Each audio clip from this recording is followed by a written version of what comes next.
Oh, my flakes. I got to get my. Oh, that's that's a walk. And John's got to move, so this is going to be the appropriate flag for John moving right now.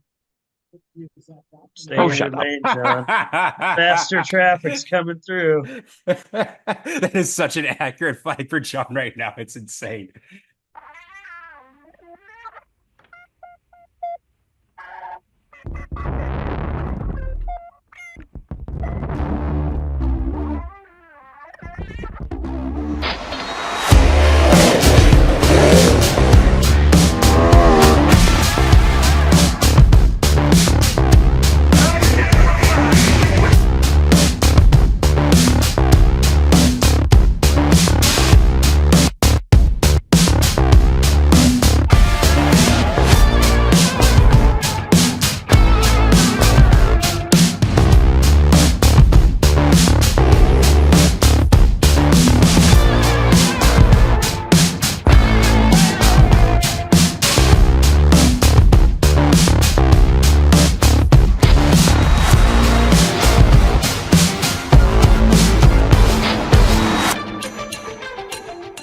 Welcome back, everyone, to the Track Packers podcast for episode 20 of season 3. It's nice to be back after a week off, and even happier to be back with a full lineup with myself, Mason, John Breckel, and the Pelkeys, Jessup, and Becca, who is slightly off screen, but she is here, believe it or not.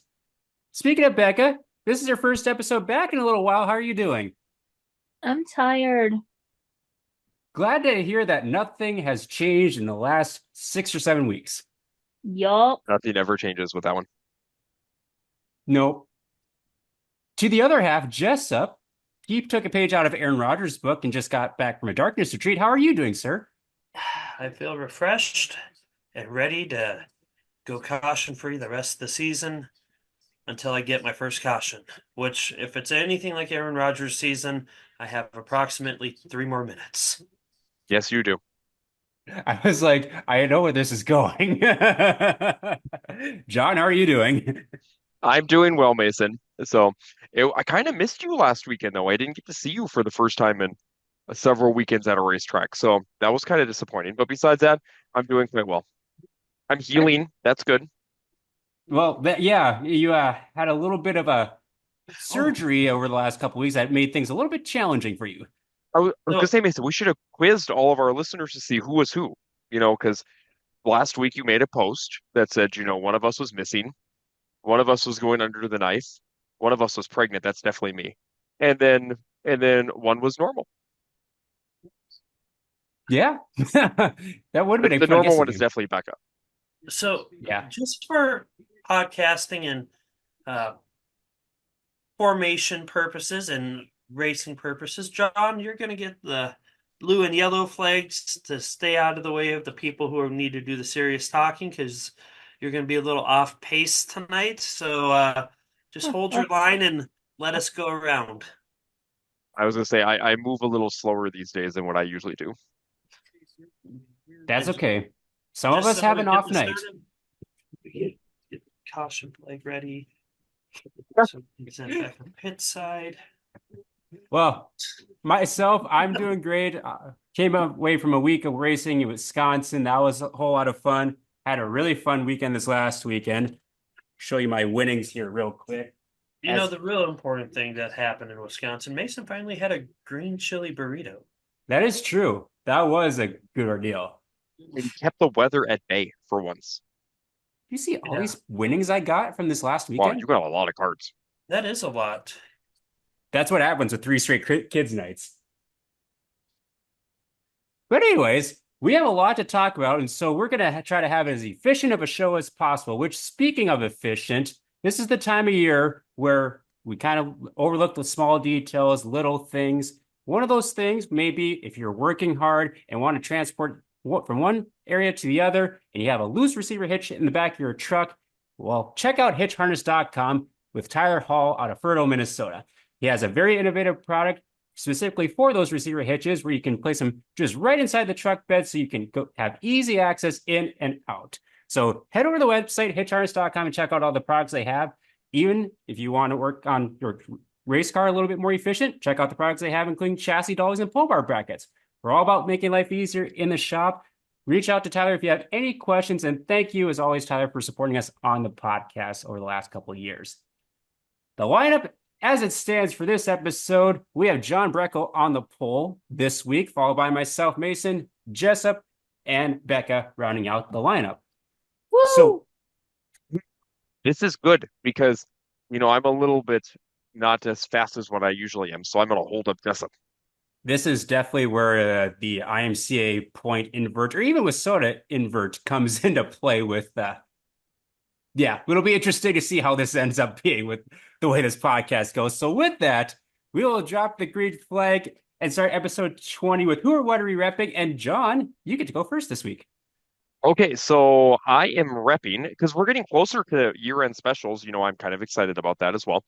I am repping the 16th annual John Seitz Memorial shirt. This is from 2022 because this year will be the 18th annual. And this is the go hard or go home. That was one of the phrases that John used quite a bit. On the back of the shirt is AJ Demo. If I didn't have a bum knee, I'd actually turn around and show you guys directly on who's the back of the shirt. However, quiz time.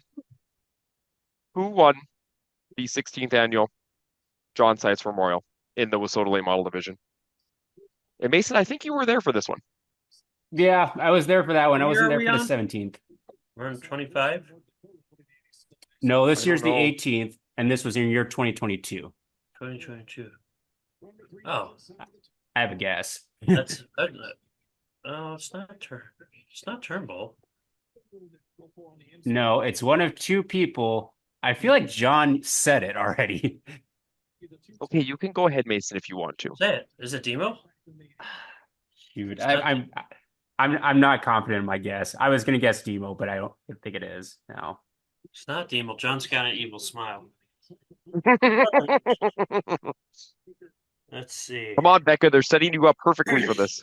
Is this the race that Tyler Peterson was like leading and dominating, and then he had a tire go flat at the end? No, that was 2023. I'll say that was last So year. the year before. Ah, I still think it was AJ Demo. Okay, well, I'll help you guys. It was not AJ Demo. AJ got second.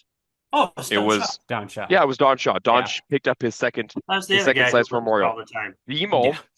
Demo moved up 15 spots in the feature from 17th to second. And then Cole Searing was third, and he moved up from 26th to third. Ooh, So there was a lot of movement that year in the feature event for the Wissota Late Models. where's that? Dang. That is a cool car. Yeah, that's coming up real quick and actually just right about a month from now. Yep. Kind of setting the stage here a little bit because we get to see late models again this weekend. I'm excited about that. Yes, we'll be talking quite a bit about late models here in this episode. Awesome start to who or what are you repping. I will go next real quick. One of the many hats we have for the Dirt Race Central Street Stock Tour, which you'll have a fun weekend coming up here as well. The koozie, it's a new koozie. Jessup was here for this a little bit. This is Schlafer Racing. I was there for that. That was a good night. Yeah, they didn't have any cards, but they did have koozie and stickers. So I gladly took the koozie. I'm like, hey, something to rep for the podcast.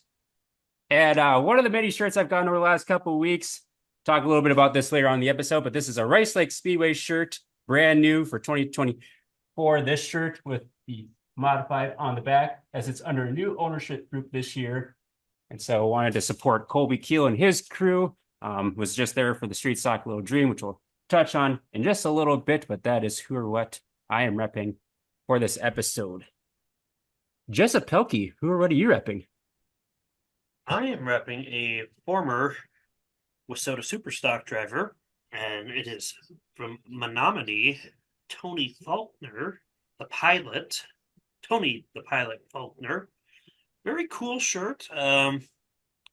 Very patriotic. Must be a helicopter pilot because there's a bunch of helicopters on the back. Kind of a cool deal. Yeah, one of the many shirts that I gifted Jessup, and I completely forgot about Tony Faulkner.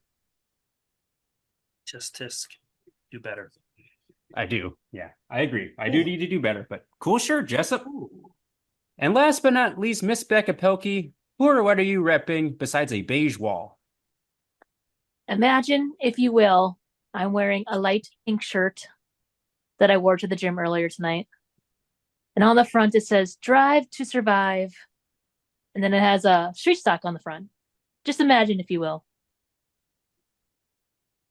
That's Don't basically what mind me as I'm perusing Facebook for a photo from the past. I have worn this shirt on the podcast before. Okay. Yeah, I'm pretty sure this is the t-shirt from the very first Drive to Survive at Dacotah Speedway, because our next race at Dacotah Speedway is Drive to Survive, our 15th annual at Dacotah Speedway. That'll be on Friday, August 16th. So anyone who wears the 2024 Drive to Survive hat or t-shirt will get free admission into the races, not this Friday, but next Friday at Dacotah Speedway. So I'm actually wearing the first t-shirt that we ever had at Dacotah Speedway for Drive to Survive. It's just one of the things that actually fit me these days, and it's comfortable. Well, it's important at this time of your pregnancy to feel as comfortable as possible. Shirts just don't fit like they used to anymore, Mason. I understand, Becca. Life is rough. Indeed it is. Well, cool. So that is what we're epic for episode 20 for this week. So next up, we have the Hot Sauce Hot Memory Rewind, and we have to thank good old Hot Sauce Isaac Sondrol in the 49S IMCA Modified this past weekend, as he got to wheel Eric Lonshauer's Modified at the Cole County Classic with a pair of really solid finishes, a 5th and a 6th. So nice to see Isaac back behind the wheel. Not sure if he's planning to get his other car out for the season, but good to see him back behind the wheel. Feel free to go down in the pits if you're able to see him. Very nice guy to talk to. Who knows if they'll have the Sondrol Snack Shack for the rest of the year. But anyways, Isaac's a great guy to talk to. Thank you so much, Isaac, for supporting us on the podcast. Jessup, go ahead and kick it off. All right, this week's going to be a little different. I'm digging really deep into a miscellaneous container of mine containing North Dakota photos of racing. And John, this is more of an education session for me because I don't know any of these people and there are no names on this. So, there's no names on these, Mason. Oh boy. You got to name the track, which should be really easy. Okay. And then you got to name the division in one of the photos. All right? Oh, okay. You ready for it? First photo coming on up. That means we're seeing some great racing and not so much of the other stuff. 36. Is that that's not Dwayne Peterson, is it? That was kind of who I was thinking of, because that's the only 36 I know, and I feel like that's a Jamestown picture still. I think you're going to be mistaken on the location of the photo. I think we're going to be mistaken on that too. It almost. You ready for the next one, John? Yeah, we'll go to the next one. I don't know if that's Dwayne or not, but that's who my guess was. I'm going to guess. All right.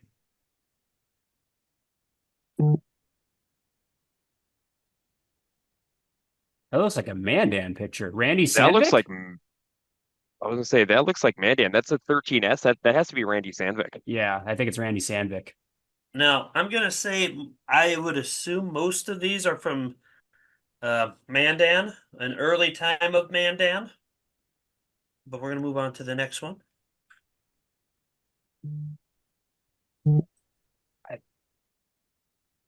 I do not recognize that 36 at all. I don't recognize that one either. Really? Mm-mm. Okay, I thought this one is Steve Palmer. I don't recognize Steve's name. I don't know if that's actually him. Oh, wait, hold on. We might actually have a Dakota tool. Might have to grab another photo. All right, let's go to this one. I have a guess. I was gonna say, go ahead, Mason. I think we're thinking the same person. Darren Schuler? I don't know, but I do know that's a lot of packing. Literally, I pulled this out of one of my totes that Mason and I saw before he went home a week or two ago, Huh? and we will be posting all these photos. There's a tack on that picture. Yeah. And last but not least, okay,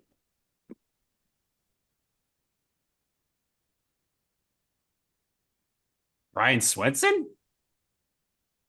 I don't think that's Brian Swenson's car. we're gonna have to go to the Western Wanderer. I'm Yeah, that one assuming I don't recognize. I'm assuming that's gonna be around 95. Yeah. Yeah, I would say that. I would say these have to be like 95, 94, 95. All right, now you got to identify what class this is. That looks like a Roadhog. That is a Roadhog. That's yeah. You can see the passenger. Yep, that's a Roadhog. I don't know where this is at. It's a Speedway restaurant. That put that back up, Jessup. I thought that was Mandan. I think That looks it's like Mandan. But what's Yeah, the that's building Mandan. behind it? What's that? Well, there used to be a Speedway restaurant right behind Mandan. Oh. All right, let's see if I can help you guys with the other ones. I got a handful of other photos here. I thought I'd pick the smoother.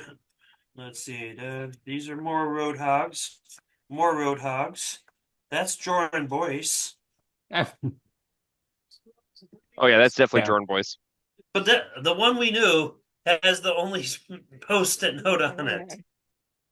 Of course, but that said 95 on the picture, so at least we're at on the same year. All right, here's that 13 again.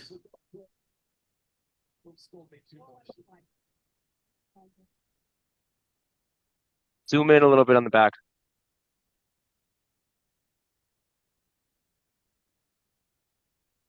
I still think that's Randy Sandvik. I still think that's Randy Sandvik. That's the only 13S I know. Pretty cool old And I know Randy's raced for many, many, many years. Pretty cool old action photo. Oh yeah. All right, keep going. I'm gonna try to find you guys a few more photos. Go ahead, John. Okay, so I have three different divisions. So they're all Dacotah Speedway, just so you guys know, because I only picked up my my button box. I didn't pick up my my big other side. So who is this? Oh, I know. Who is it? David Wirtz. Yes, Mason. What year? Oh, heck, I don't know. I'm gonna guess 98. You're correct. Oh, okay. So that's the first one. Here's the second one. Who is this? Oh, I think I know that one too. Is that Herb Bergman? It is. It's Herb Bergman in his Superstock days. It's a cool scheme, actually. That is. Who is this? Is that a 12? It's a 12. Terry Barnes? Nope. Do they still race? No. Would I've seen them race? Probably not. Do I Mason know might have. this individual? No. Well, then I don't know. I'm sorry. I'm out on this one. Becca, do you know this one? What? Do you know this one? Oh, hang on. I can't see. I don't know. It is I don't know. I don't know. Who is it? It's Kevin Stockert. Oh, from I don't Jamestown. remember that Team name at Modifieds. all. Nope. He's from Bismarck area. Oh, Just does know him. I just know that there's some Stockard soda in Jamestown. Here's another fun photo, John. Look at this guy. That's kind of a cool picture. That's a really nice car. That's a really nice car. I don't even know who that is. Either do I. Looks like an old like Bob Smith car. Alrighty, ready for my two? Yes. Yep. Here's the first one. Why does Mason get to share a screen? That's Richard Petty. It's Richard. I mean, not totally wrong. I like it. Hey, it's got sponsored by Stephen Ader Photography in the back. Yeah, that's a big hint. I don't know. I really don't know. This driver currently races in not in the same division. Currently races a sport mod.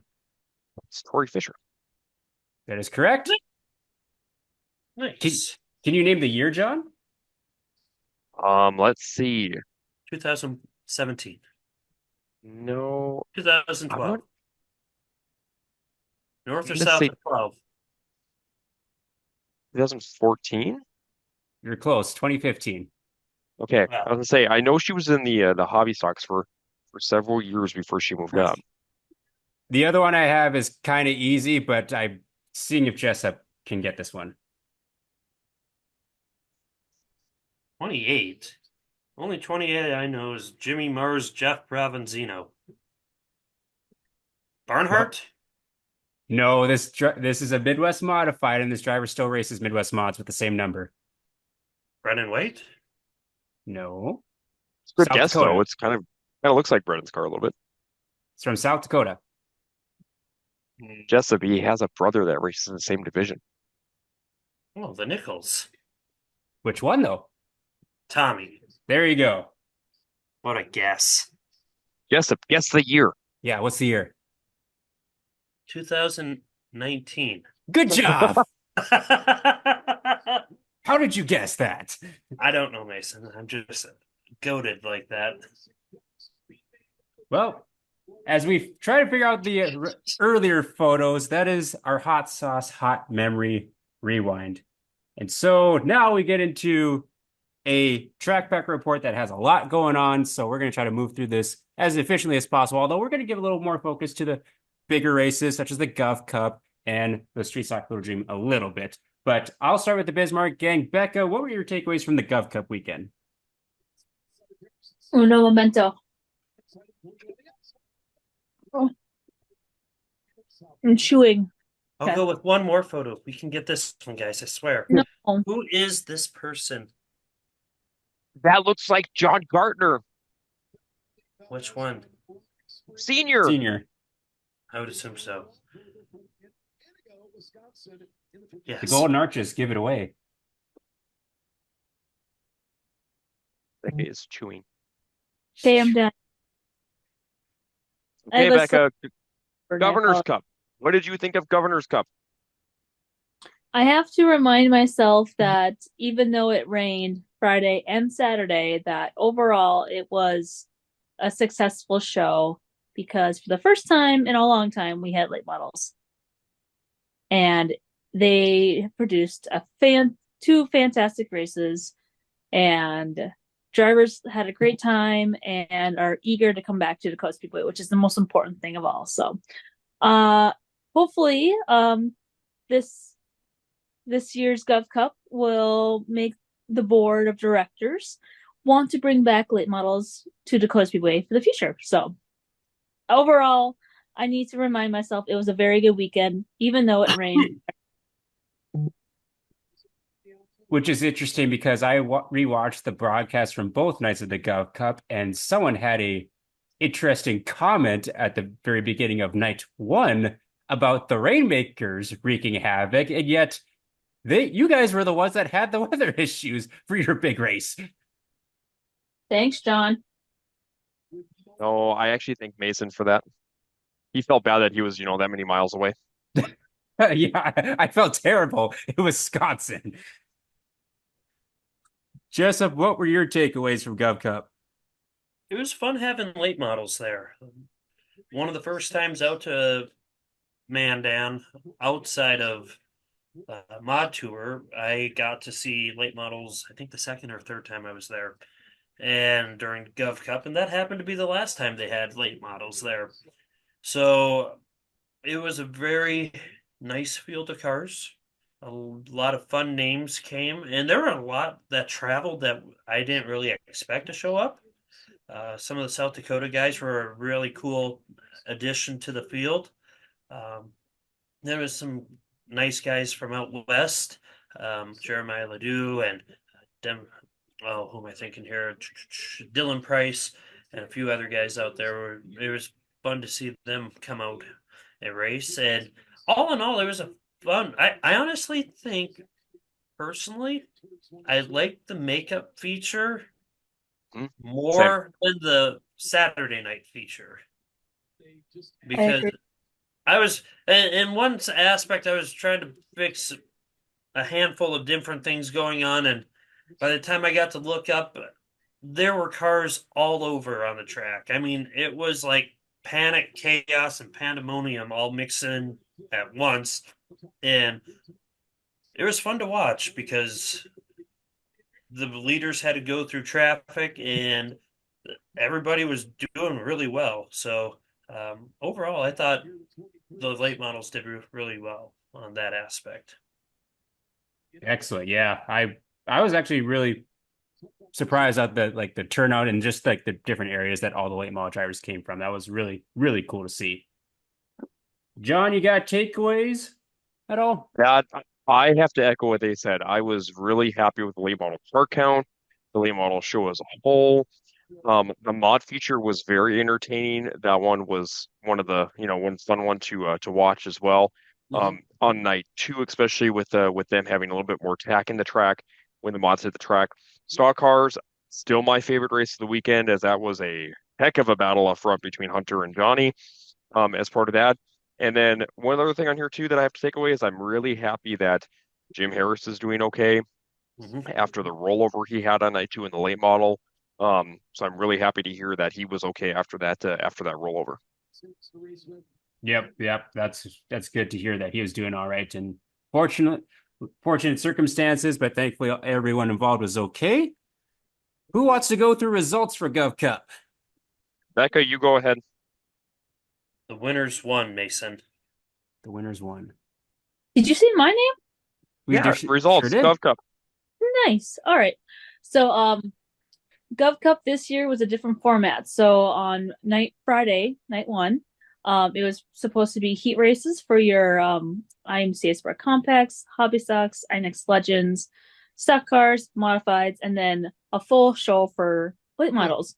Unfortunately, we got through all the heat races and did a redraw, but then the rain came right before the late model feature, and we did track prep and we did our dangest to get the late model feature in. However, it was the drivers who felt the track was just too far gone, and we would have been there for probably another hour before the track was probably even close to being ready. So, and by that time, we have a curfew in Mandan, so it just got to be too late, and the night was called. So we started day 2, Saturday, with our late model makeup feature from Friday night. So that makeup feature went to Mike Racin. And then we started our B mains and feature races for the Gov Cup for all the other card classes. So real quickly in the Sport Compacts, it was Zach Eubanks who picked up his 4th straight Dacotah Speedway victory. John Gartner Jr. got his very first Governor's Cup championship in the Hobby Stock division. Gage Madler won a weather shortened feature in the INX Legends as we had more weather come into Dacotah Speedway, which was just fabulous. But thankfully, we started early enough in the evening. We were able to work the track back in after a small rain sprinkle. So after that rain delay, we got back up and running with our stock cars. And that was, as John alluded to earlier, probably what I would consider race of the year contender so far between Hunter Damagala and Johnny Carter. And it was a photo finish with the win going to Hunter Damagala. In the modifieds, it was Aaron Turnbull picking up the victory. And then in the final race of the night, the second late model feature, it was Mike Racin. So congratulations to all the winners at the 2024 Gov Cup. Yeah, other than Mother Nature, it sounded like a really fun weekend. It truly was. I just Mother Nature just really put a huge damper on the whole weekend because fans were upset because it rained, and just there's a lot of stuff being tossed about on social media. But all in all, it was a great weekend at the Gov Cup, and it was a great show for the fans who stuck around and enjoyed it. And yeah, we're gonna build and do better for next year.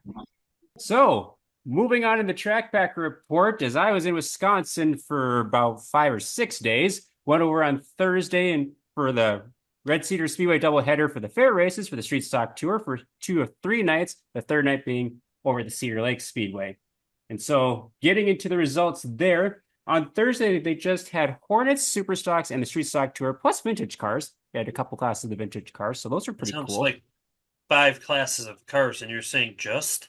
How many do you want, Mason? Well, there was like probably 55 to 60 total cars in the pits. Yeah. I can't remember exactly, but it was a pretty quick night until we got to the street stock feature, which I'll get to in just a second. So for the Hornets, I didn't write down results for the vintage cars. I apologize, just because we don't see vintage cars all that much. But in the Hornets, it was Brandon Glider in the 20 machine. He's kind of the top dog out there for Hornets, and they're non-sanctioned Hornets over at the Red Cedar Speedway. The Super Stocks went to Corey Mater in the 55, one of the Maters over there in the Menominee area. And then Street Stocks, we had a very solid field, 25 cars there. Turned into about 40 minutes of feature time because we had probably 27 to 28 cautions, it seemed like. In the end, though, it was the 12 of Cody Coomer from Medford, Wisconsin, getting his first Street Stock Tour win in front of the 40 of Nick Trader and 60 of Kyle Jeanette. So that was your top three for night one of Wisconsin Swing. Night two, back at the Red Cedar Speedway. This time on Friday night, we had Midwest Mods, Modifieds, Hornets once again, and late models joining along with the Street Stock Tour. And the results there go like this. Nick Kaler in the 13 machine kicked off feature racing action with the Midwest Modified win. The Modifieds went to young Caden Blazer in the 43K machine after a very good battle between him, Buzzy Adams, and Kennedy Swan. In the Hornets, it was John Schutz, and that was his first career win in the Hornets. So big congrats out to the number 3 of John Schutz for his first career win. Late models went to the 81 of Ashley Anderson, and he put a whooping on the field. By the end of the race, he was about a half a track ahead of second place. So he definitely put a stomping on the field there. And in the street stocks, one night after, we had a marathon of a race, initial spin on lap one, and then they rattle off 25 straight laps for their feature, with the Wolverine Justin Vogel ripping the high side and absolutely blistering the field to get his second tour win of 2024. Cody Coomer, another strong one, finished up in second. And then third place was once again Kyle Jeanette in the 16X. And so those are your first two nights over at the Red Cedar Speedway and Menominee. And the third night of the Wisconsin Swing ended at the Cedar Lake Speedway with also a $5,000 to win race for the Modifieds. And they also had wingless sprints, limited sprints, which I believe, Jessup, I think those are mainly 305 sprint cars over at Cedar Lake. Yeah, I think it's basically a similar rule package to the Renegades. Okay, yeah, it doesn't specify exactly what they are. They just say limited sprints winged. Let me guess, there's the UMSS guys. Yeah. Yeah, I have no idea what they're running. They originally were a 360, like a legit 360 following base, and then all of a sudden they watered the motor rules down, and now they've got, I don't know what they're doing. It's like a mix of 360 and 305, and I don't know. I don't really know either, but I mean, they're fun to watch. Both the sprint car classes are actually really fun to watch. And then I also had super stocks there as well. And so feature races went like this. Traditional sprints, the wingless sprints, went to the 12X of Blake Anderson. Now he's only got a handful of races in because I believe from what he said in Victory Lane, he took some time off. But he passed Cam Schaefer to get the win. And that's not an easy feat because Cam Schaefer is pretty dominant in the wingless sprint cars. So big congrats out to the 12X of Blake Anderson. Super stocks went to the 55 of Ron Mater. Almost confused it with the other Mater, but both of them ended up with feature wins in the super stocks that weekend. These street stocks were third on the card, and they also had another 25-lap green to checker race with, this time, Ty Agan getting his first tour win since 2022. Long time coming for Ty as he finally drew outside pole and led every single lap for the win there in front of, once again, Cody Coomer in the 12 was second, and Hunter Van Gilder out of Rice Lake, Wisconsin was third. The winged sprint cars went to the 50 of Chase Vbrock after a very, very hard-fought battle with him in the 07 Owen Carlson. They were exchanging sliders throughout several of those laps throughout that race. And then the 5,000 to win modified race went to the 44 of the Hermantown Hammer, Daryl Nelson. And that was a really fun race to watch. Tough break for Jake Tim in the 49. He was running down AJ Demo to start with, and he blew a tire as he was going for the lead. So that unfortunately ended his run. And then Dale Nelson snookered Demo on a restart down low and got the 5,000 payday. So that was your feature racing action from Wisconsin for those 3 days. The other race I took in was the Street Stock Little Dream, the 30th annual. Did anyone get a chance to watch any highlights or watch it live at all? There was a race? I was unaware of all of this. That's very disappointing. You didn't get to see me on TV. That's probably for the best. I would have taken a lot of screenshots of you. Well, at least Casey Usatis cares about me. Hey, that's good. You got one. This is person. true. This is a At start. least one person. Yeah, at least one person cares about me and watches me on TV. What did you say, Mason? What did you do? Tell me about this. I was in Canada. I didn't get it. Oh yeah, Apparently, you were in the darkness retreat at that point. I had no service, but AT&T charged me a full terabyte of service. Yeah, I know. I kind of SOL for a while here. So tell me more. Have you talked with your wife about that? You really- what? Caution light What happened? start zone here in turn number 4. Anyways, Nothing happened, Becca. Go back to bed. All right. so 30th annual Street Stock Little Dream, their goal for this year was to try to get the payday close to 30,000, eclipse the 29,000 plus that they had the previous year, and they managed to do that. So the winner was set to take home $30,000. They started 30 cars and ran 40 laps, and I think that's the most cars they've started in at least as long as I can remember. And usually they do 35 laps, but they added 5 extra. And throughout the night, the track was really good. Like you could race multiple grooves, not one groove. Usually it's bottom dominant, but you could race all over that track. And feature racing was pretty darn clean for the most part. Heat races were a little intense. So it was entertaining to watch the heat races in more ways than one, unfortunately. But so it turned into a battle up front. It was Hunter Van Gilder and Nick Trainer on the front row. Hunter led the first lap, and then from there, Nick Trainer kind of set sail. Now he would have to hold off challenges from Ty Agan, Levi Rant, Cody Coomer made a run late in the run with like 8 laps to go. They had the last caution. Cody was driving really hard, trying to do all he could to get around him. Wasn't enough, unfortunately, as Nick Trainer crossed the line in first, followed by Coomer, and Ty Agan was in third. However, so I left the track at about 12:30, and of course, with the big paying show, they were doing extensive work in the tech area. And so I took off, went home because I was leaving back towards home the next morning, and I wake up at like 7:30, 8 in the morning to like 3 or 4 messages. What happened in the tech shed? Why did the winner get DQ'd? I'm like, what? I had no idea. So kind of do some sleuthing, and it looks like, and I'm not a car expert, but the winner, Nick Trainer, number 40, got disqualified. I believe it was for a ported intake. I had someone explain it to me what exactly that meant, but over my head because I don't understand engine stuff at all. Needless to say, win stripped from the 40 Nick Trainer, which handed the win over to Cody Coomer in the 12 machine. So big congrats out to Cody Coomer for claiming his first Street Stock Little Dream. Ty Agan finished second, and Kyle Jeanette from 22nd up to third in that race. So definitely a lot of passing in that race, especially a long race like that. And so that was the results from the 30th annual Street Stock Little Dream in Rice Lake, Wisconsin.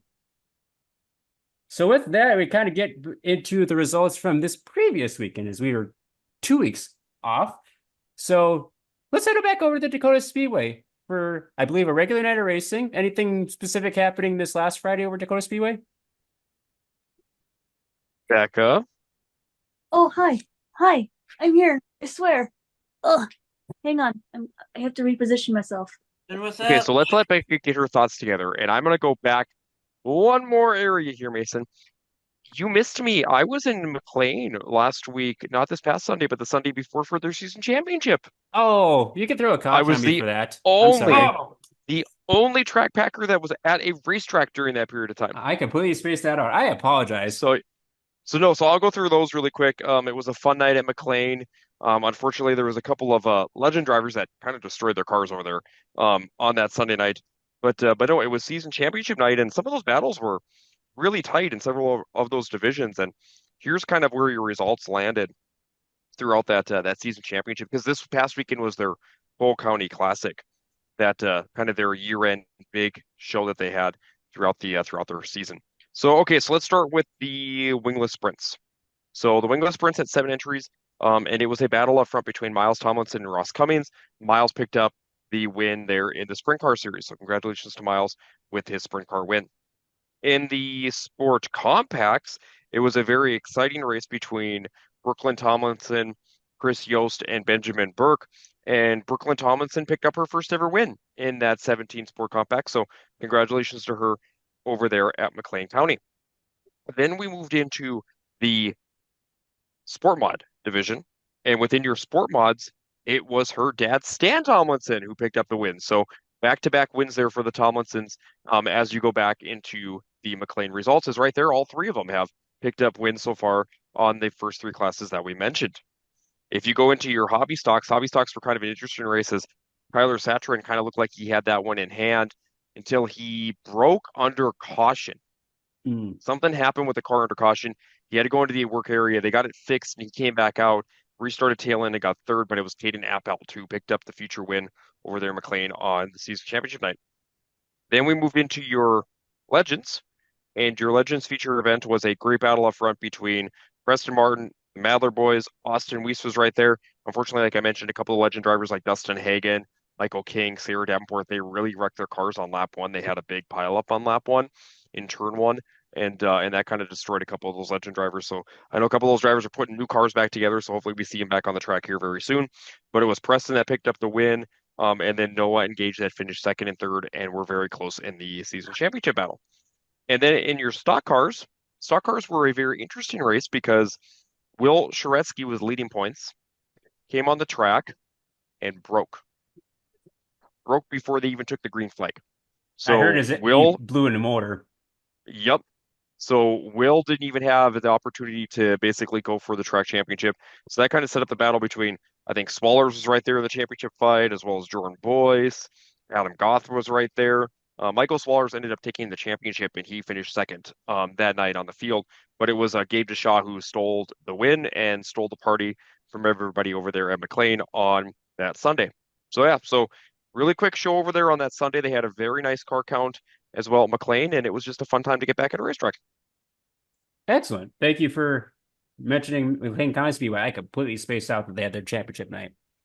I know we gave you a caution for that. Yep, well deserved. Okay, Becca. Now what happened at Dacotah Speedway this last Friday? I'm ready. It was a regular night of racing at Dacotah Speedway. Going into Friday night, we only had 3 races left in the season, so points battles are shaping up at Dacotah Speedway.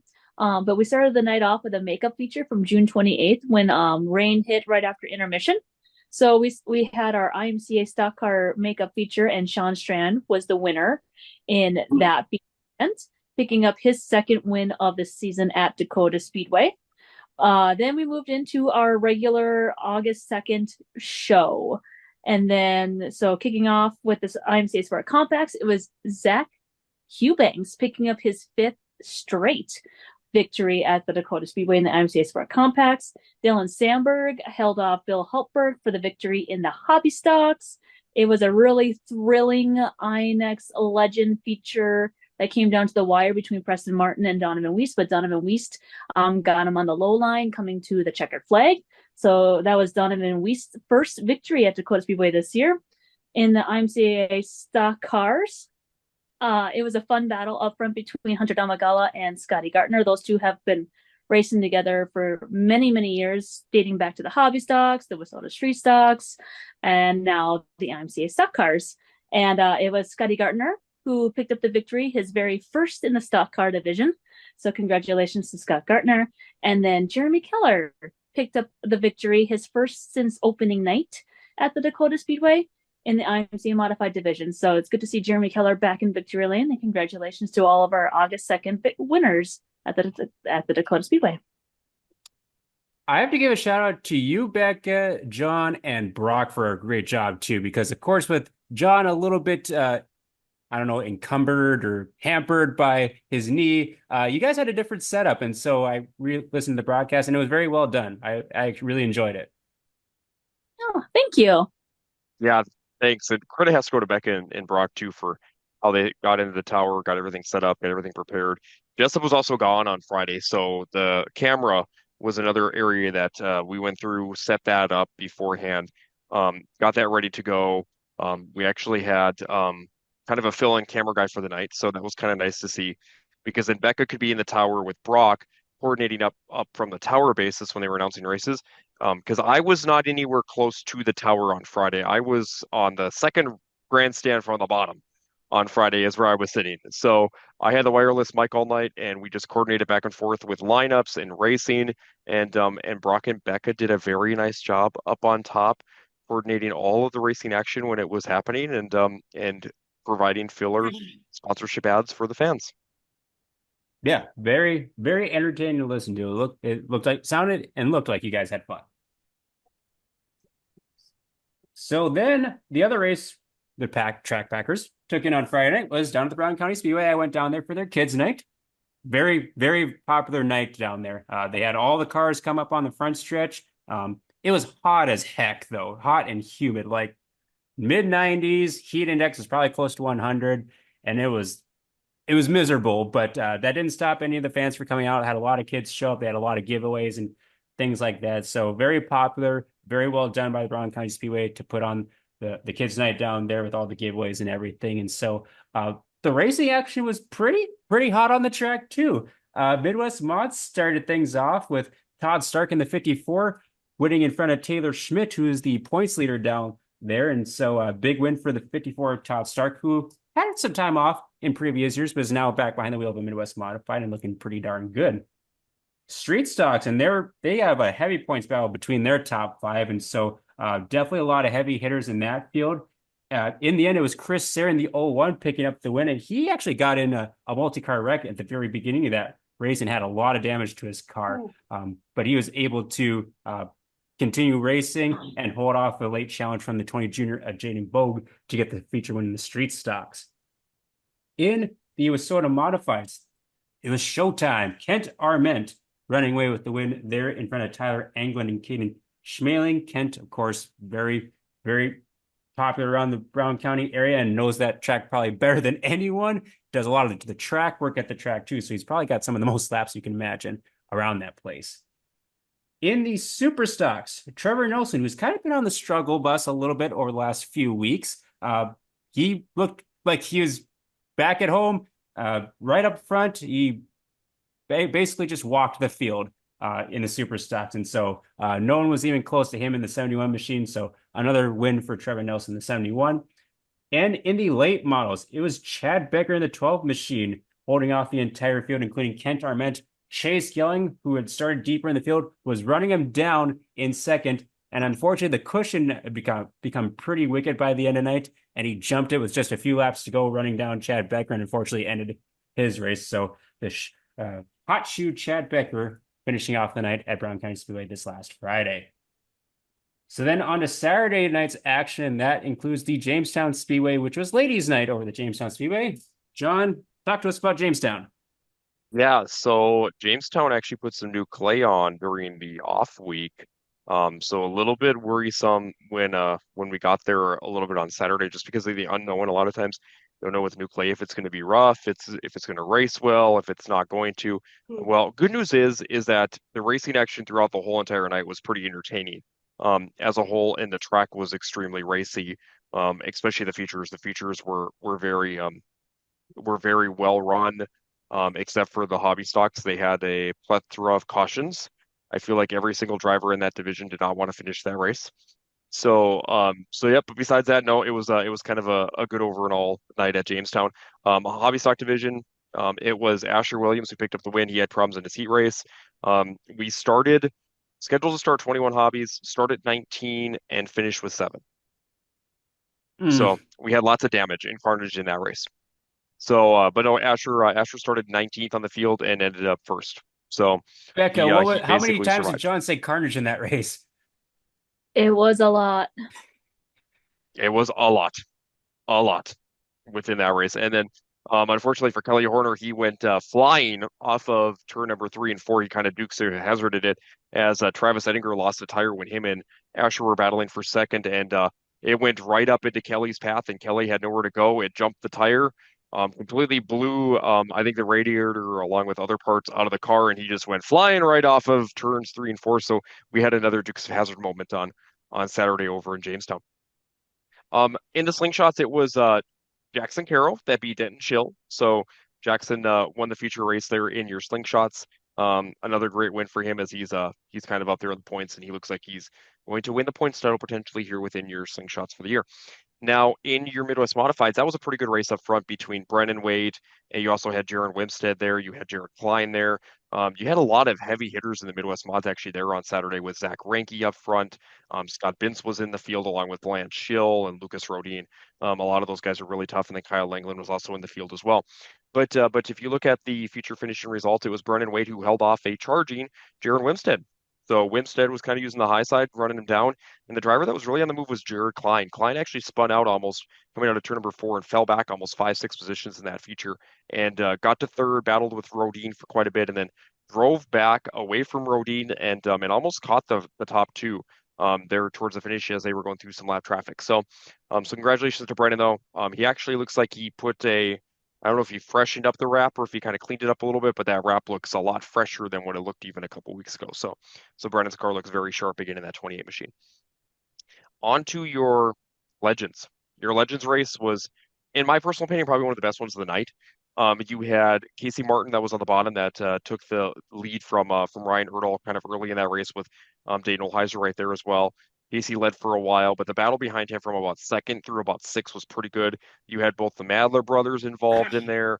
You had Preston Martin on the high side. I know, shock, right? Preston on the high side.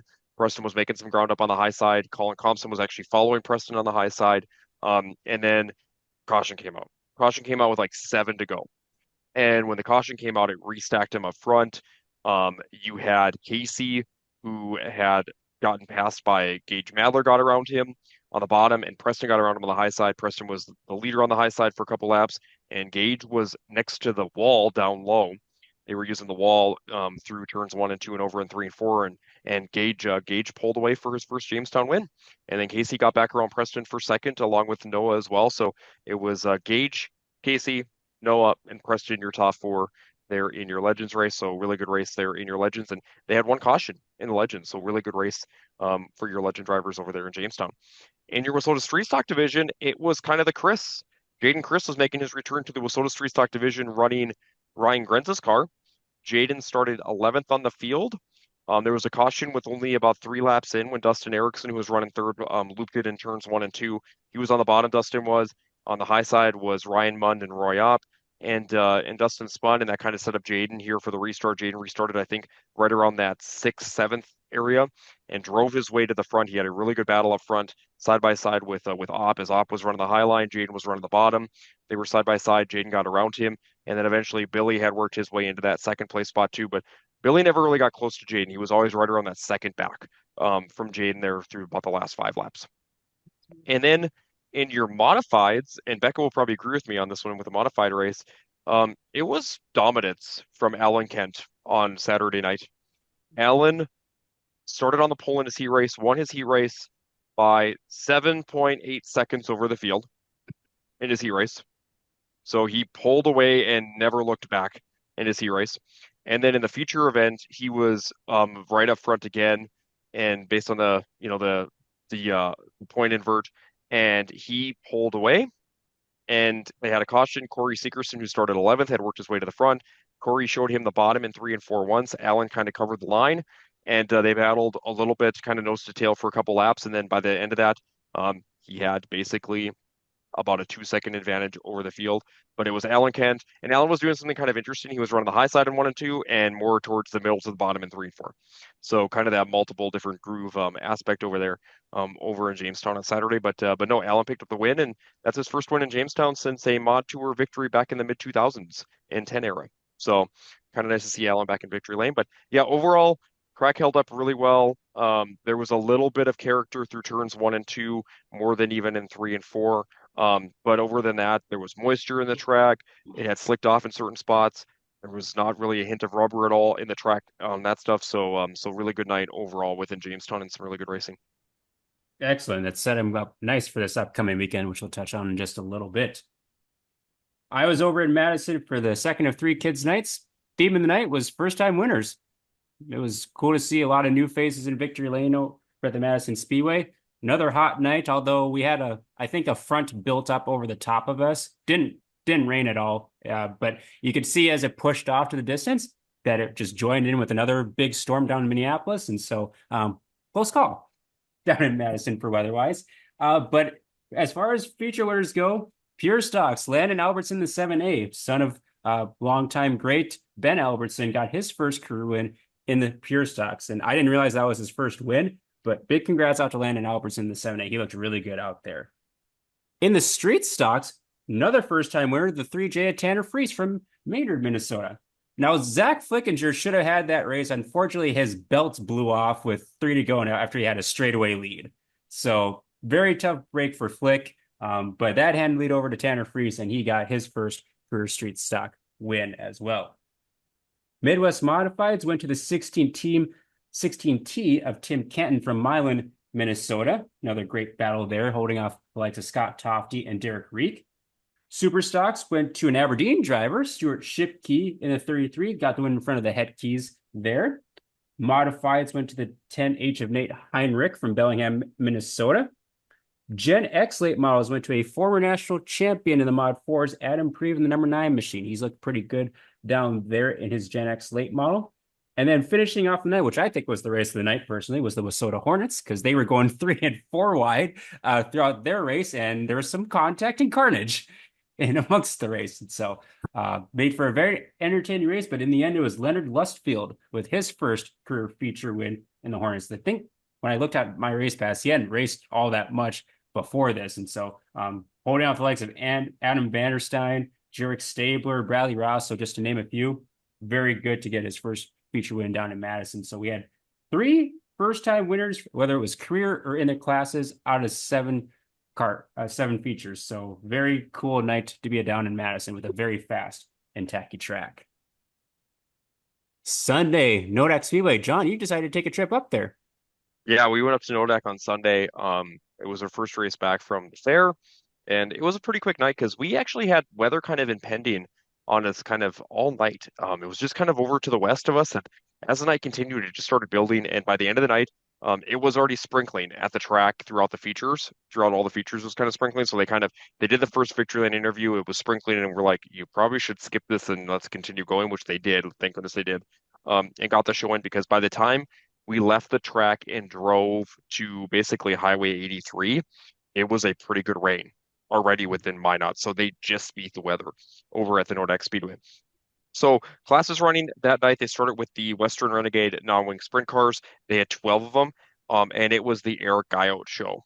The sprints actually put on a really good show up at Nodak. The track was pretty tacky the whole entire night, and it was Eric Guyot that picked up the win over Ross Cummings, and Jeremy Lizakowski was right there in third.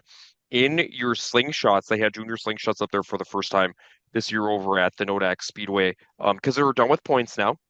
So now with being done with points, now they're running different divisions as well.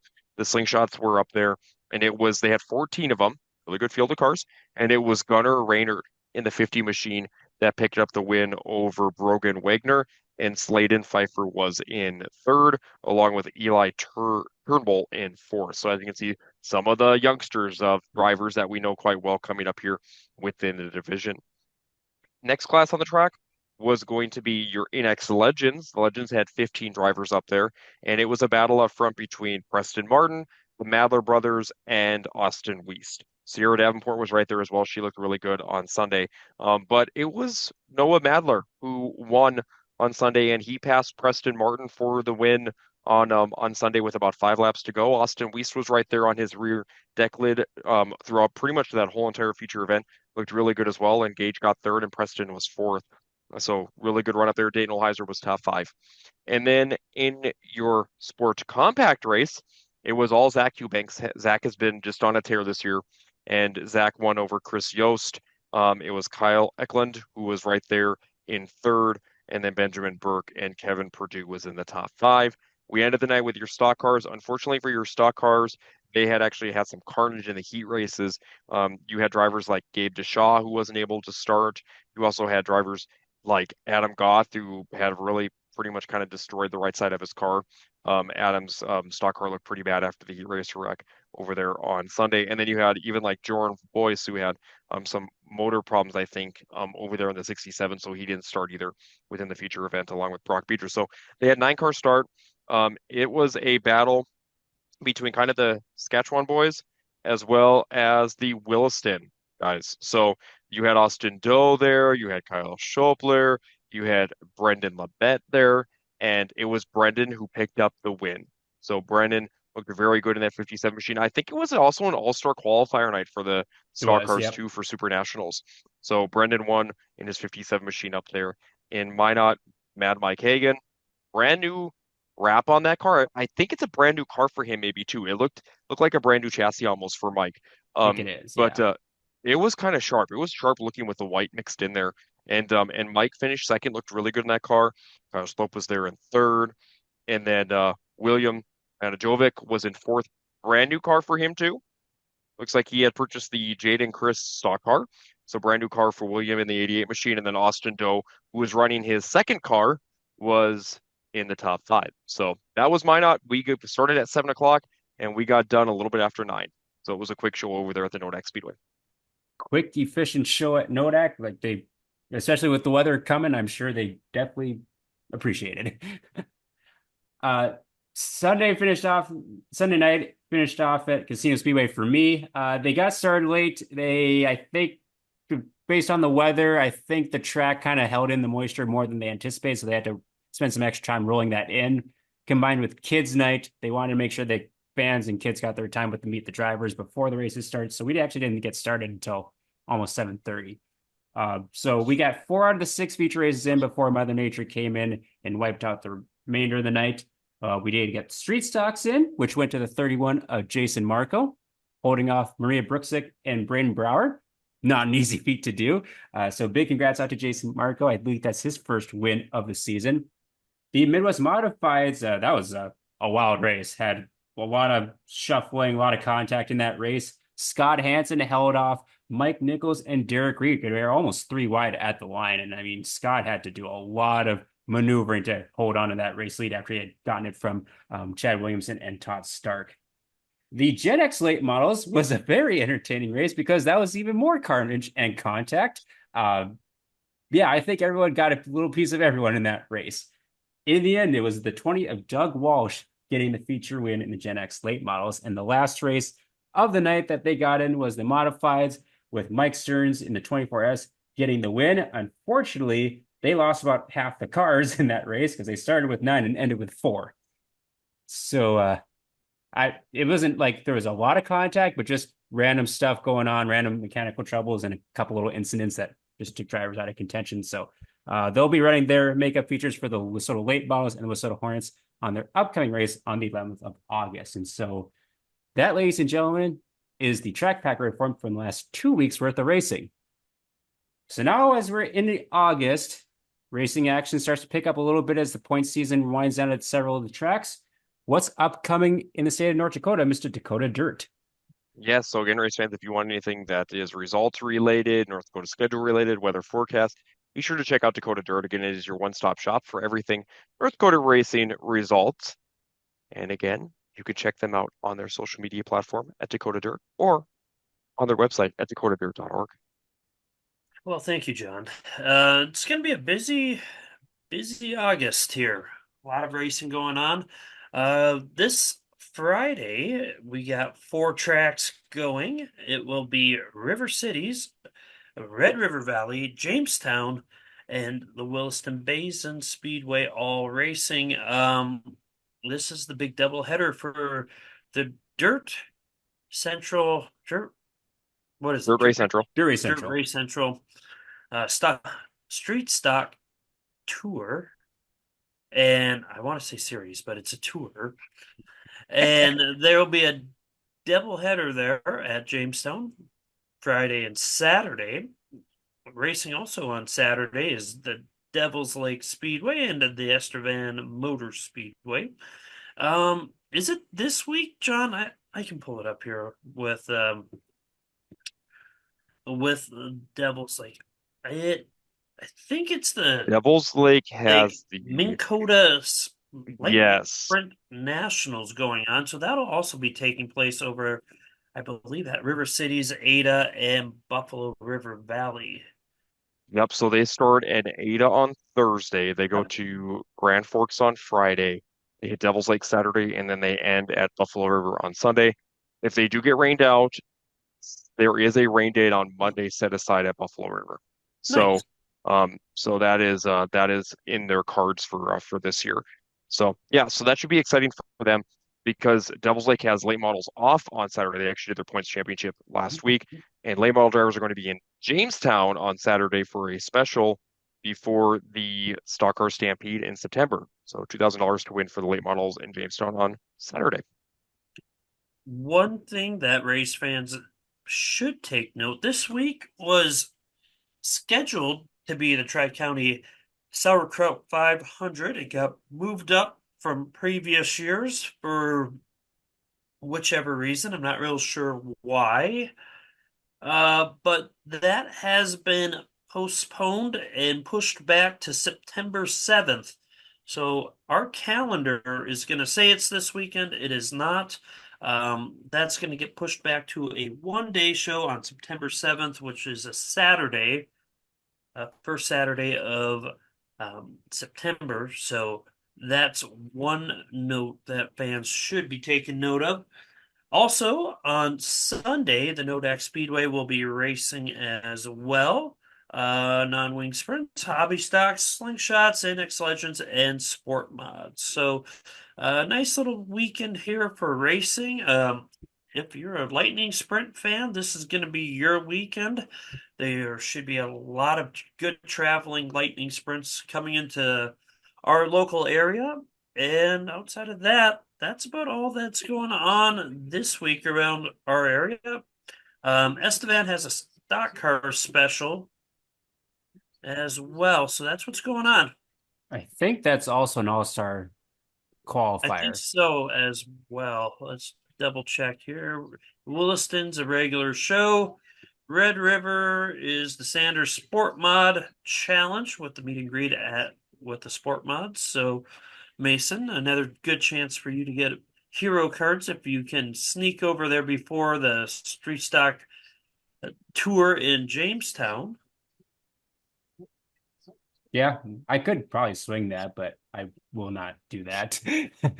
You have responsibilities, I do man. have responsibilities. And Dakota Speedway's got the weekend off, so should be a good week overall.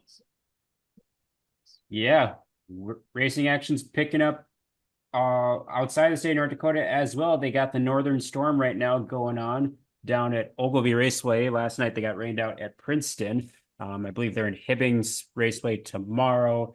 And then Thursday, I think they're in Proctor. Really? That seems like a bit of an odd schedule. Yep, I believe it's Proctor. Yep, because they got the Challenge Series up in Proctor. Friday over at the Dacotah Speedway? Yep. Yes. And then Saturday, I can't remember off the top of my head. Let us look.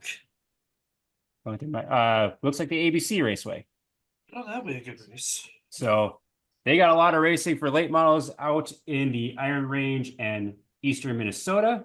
So if you're a late model fan, definitely take some of those races in.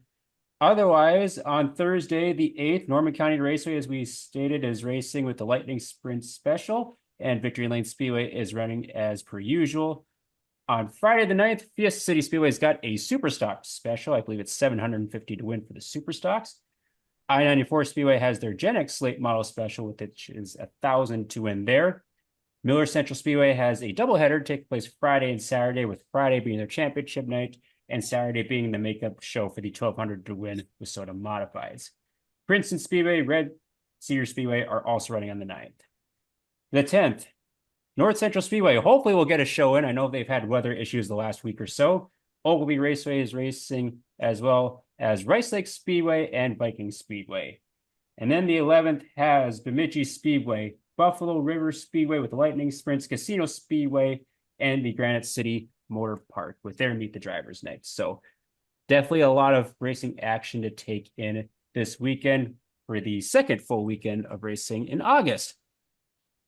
As my cat meows at me for I don't know what reason, we will display the white flag and give a shout out to our good friend Brody Carlsrud in the B1 IMCA stock car. He did recently upload an episode with his podcast, Real Deal with B1. So be sure to go and check out his podcast on Facebook, Spotify, wherever you listen to your podcast, as he's been having a busy season. Unfortunately, he's been trying to race North Central Speedway quite a bit, and the weather has been saying no quite a bit, but still getting some races in at Norman County, at Cheyenne Speedway, and also the Red River Valley Speedway. So be sure to follow the B1 Brody Carlsrud Racing page and his podcast as well.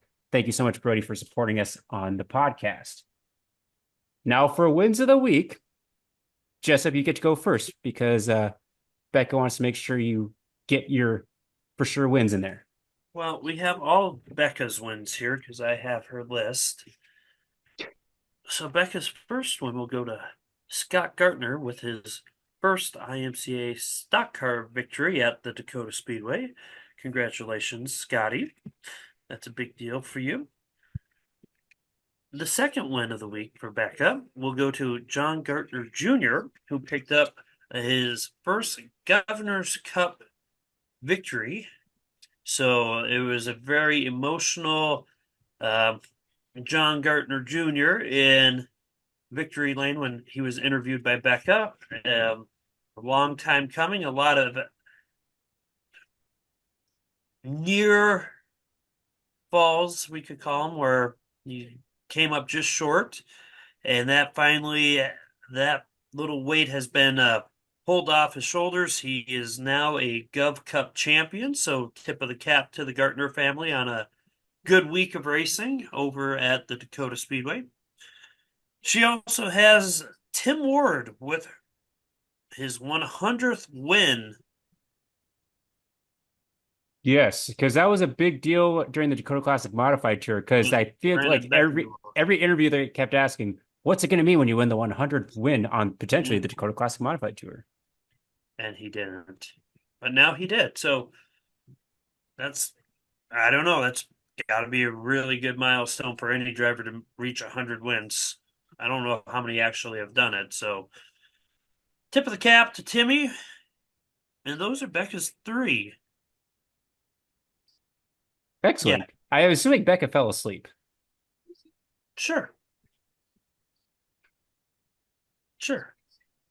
Considering I didn't get a response, she fell asleep. Who's going next? Well, Jessup, what are your 3 wins of the week? Well, Mason, I got more than 3 wins this week. I'm going to start with Mike Gresseth, picking up the, one could call it a broomy effort as he swept the late models and the Governor's Cup, taking both features on Saturday, the makeup feature for Friday and Saturday's features. So hats off to Mike. It was great having him over at the Dakotah Speedway. My second one, I'll go with Michael Swallers picking up the points championship over at the McLean County Speedway. And if you do me a favor here, Mason, pull up and share your screen real quick. Go look at the points over at the McLean County Speedway for the stock car division.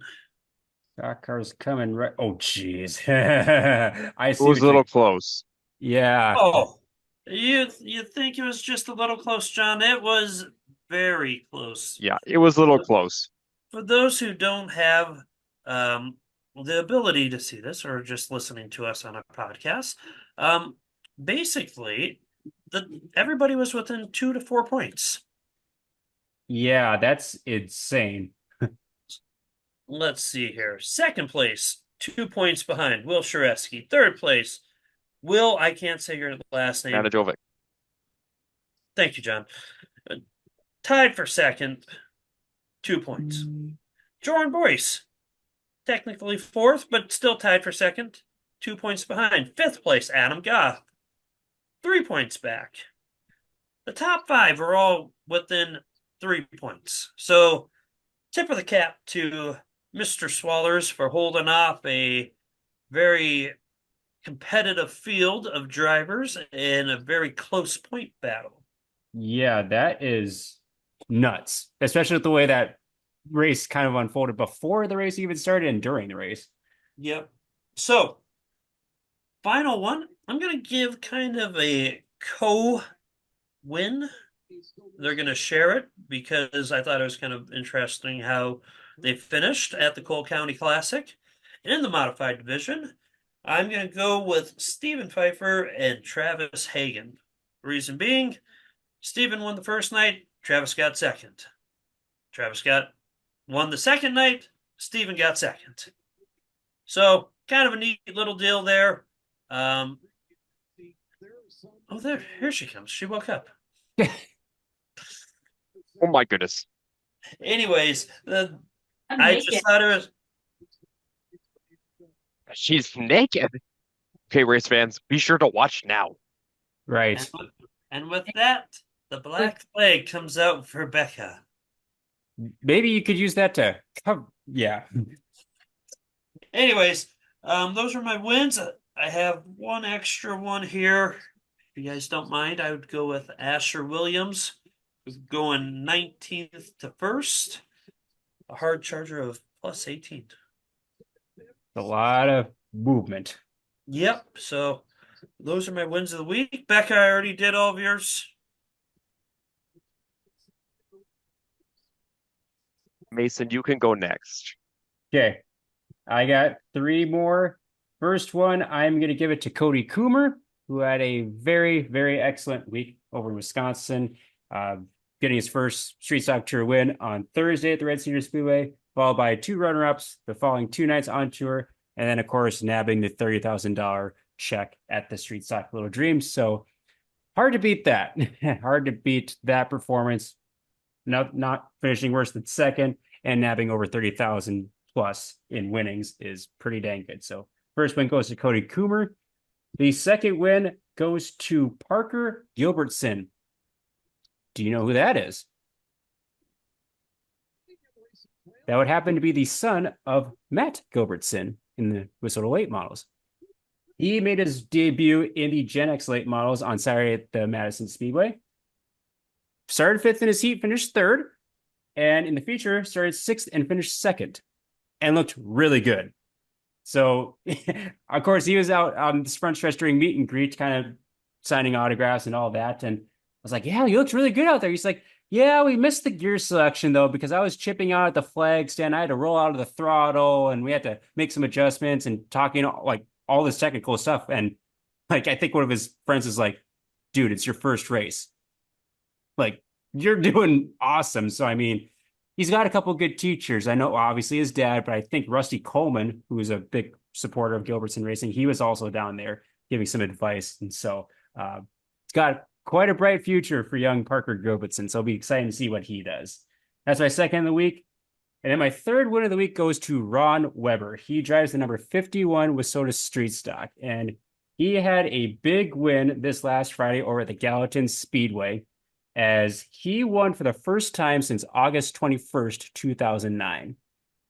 Now, we're in a day and age where a lot of drivers, if they have like a winless drought of like 1 or 2 years, they consider hanging it up or they consider going into something different. Well, I don't know how I would feel if I've gone nearly 15 years without a win, but Ron's been very persistent. I met him once when he came over for the first year of the Street Stock Tour, and you know, back then, probably not so much these days, but like technology wise, street stocks were probably a little bit behind as far as like cars setup and things like that. And so definitely a wake up call when he came over here, but he still had a great time. And it was awesome to see that picture come across social media that he was in victory lane this past Friday. So big congrats out to Ron Weber in the 51 for his first win in nearly 15 years.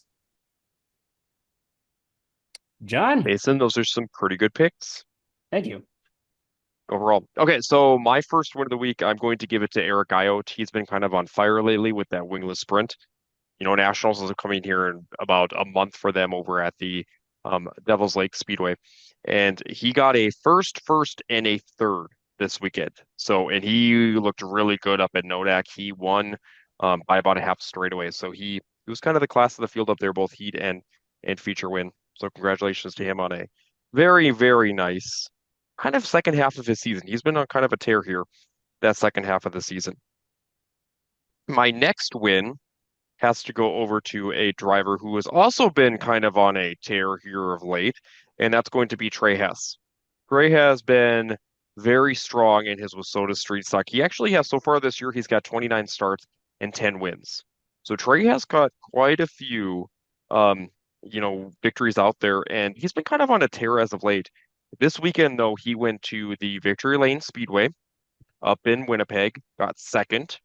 He won over at the River City Speedway in Grand Forks, and he picked up another win over the Devil's Lake Speedway on Saturday. So really good wins over there to Trey.